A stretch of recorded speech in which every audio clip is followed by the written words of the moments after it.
All right, so now we're ready to build our set.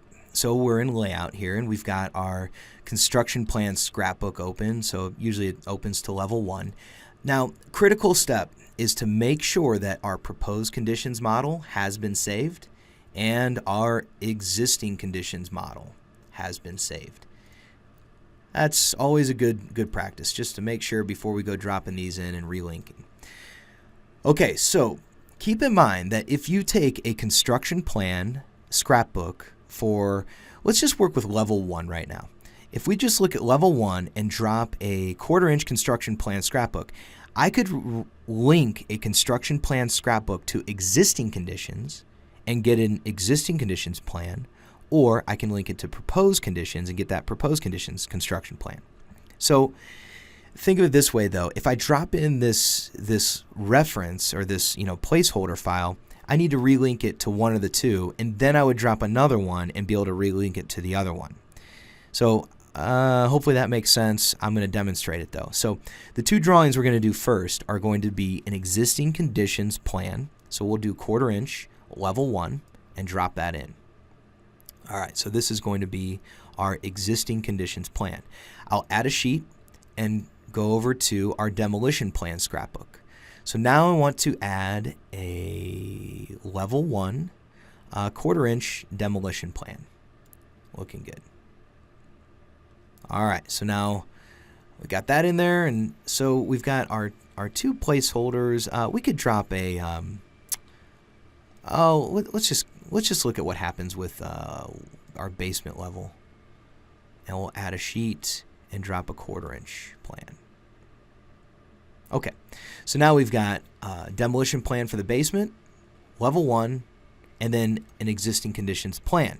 Now, this isn't an existing conditions plan yet. I need to relink this file back to the existing conditions model. So I go to File, Document Setup, and here's my references. So you can see they'll light up. Like if I select this link, you can see it light up here. So I know that my level 1 construction plan, I want to relink this file to my existing conditions plan. So we'll do that, and then you'll see it render out as an existing conditions plan. So stretch that down there, stretch this around a little bit. Perfect.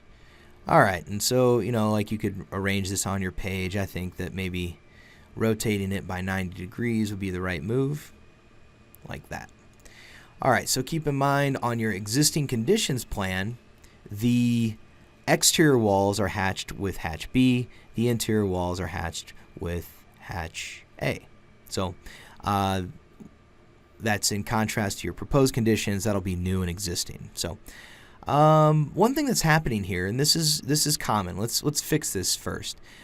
Check this out. So our windows are not showing up. So sometimes you get a section cut that's not where you want it. So let's look at level 1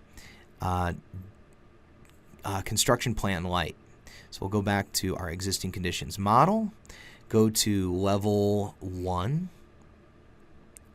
construction plan light, and you can see, let's see back here, where is it? I'm turned around in our kitchen. So view, and let's go to section planes, and technically really don't even need an active section plane, but you can see I grabbed that orange section plane, and then I'm just going to scoot it up, and so that section plane is landing just a little bit low. So I'm going to move it straight up by, let's try like 9 inches. So that looks like it worked, and I know that because these guys showed up now. And so we'll turn off our section planes and then save this model. And now I'm going to jump back into layout, and here's my existing conditions. I'm going to just click on update, and now we should see those windows drop in right here.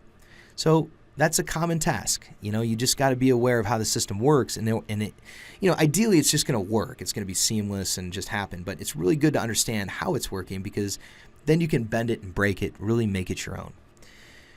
All right, so there's our existing conditions plan. Now the next drawing is going to be our level 1 demolition plan. Now this is where you've got quite a bit happening here with this scrapbook. You've got everything's been pre-stacked. All of the scenes and placeholders are set up, line weights, render settings. Everything is just packaged right into this group of viewports. So I'm going to go to relink to existing conditions. I'm going to do proposed conditions first because those are the ones that are on top. So I'll click on relink, and we're going to set it to proposed conditions and choose open. All right, so that goes ahead and automatically renders, and now you can see we've got some lines showing up. But then we've got this relink to existing conditions. Let's relink that one. And here's our existing conditions. All right, so now you can see some dashes coming in, and let's find our drawings. Stretch this out.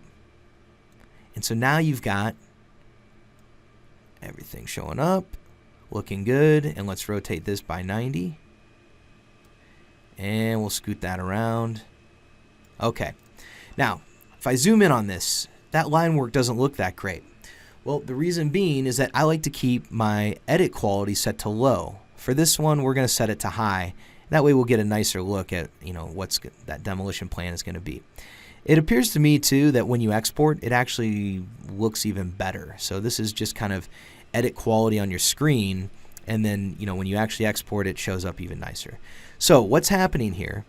To create this drawing, if I were to right-click on this and choose Ungroup, you've got your, let me close this window, go to our SketchUp model so we can understand what's going on here. This is Demolition Plan 01 Heavy, right there. And then you've got Demolition Plan 01 Light, and that's really only got the, I guess there's really no doors or windows to remain, so that's why it's pretty scarce. And then you've got your existing conditions, Demolition Plan 01 existing conditions. So this model is linked to your existing conditions model. We looked at that already. This viewport is linked to your proposed conditions. So if I want to get those all back together, I can just select all three. I've got some keyboard shortcuts for align, but I'll just do align left, right click, align top. And as long as those viewports are, are sized the same, they'll just line right back up. So no big deal there. All right, so that's our demolition plan. Now, we're looking pretty good there. We've got our existing conditions plan. We adjusted our windows. We've got our demolition plan. Let's add another sheet. And now I want to go back and add a proposed construction plan. So I'll go to Construction Plan Scrapbook.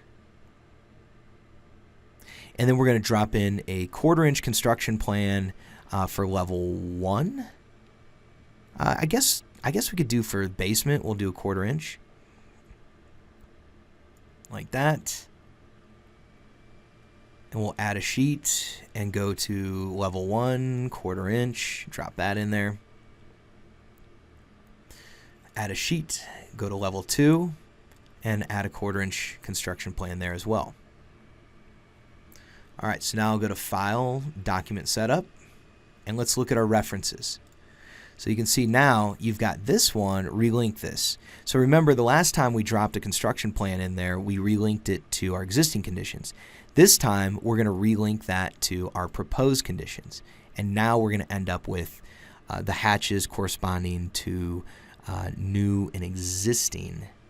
So let's stretch this around, see how this turned out.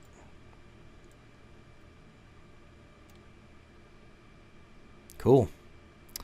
So, we'll go like this. So yeah, the hatch B, I think everything hatched is new, if I remember right. Let's go now over here.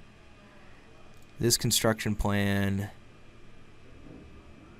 let's see, that's linked to renovation, proposed conditions. Let's just do it again. Sometimes it doesn't render all the way, so proposed conditions, and that should just render up. Sometimes you just got to kind of jog it into rendering that viewport. All right. Like that. Sweet.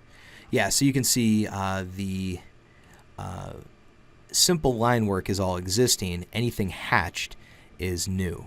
So that's kind of a preset for the way that the hatches work. So on the upstairs, we were hatching exterior walls versus interior walls, and cool. So that all works out. And you could go in and rotate those around. And then the last one, the basement, there's not a ton of detail on this one, so it's probably not the best example, but it does work. So everything's dropped in there. Cool. All right, so that is pretty much an overview of the renovation scenario, and I think the best way to learn it is to probably watch these videos twice, actually go through and really understand the model organization of existing and proposed conditions, and then try doing it yourself on a really simple project. I mean, maybe try building a garage or something, just with a door and 2 windows and 1 level, 2 levels, and just practice it.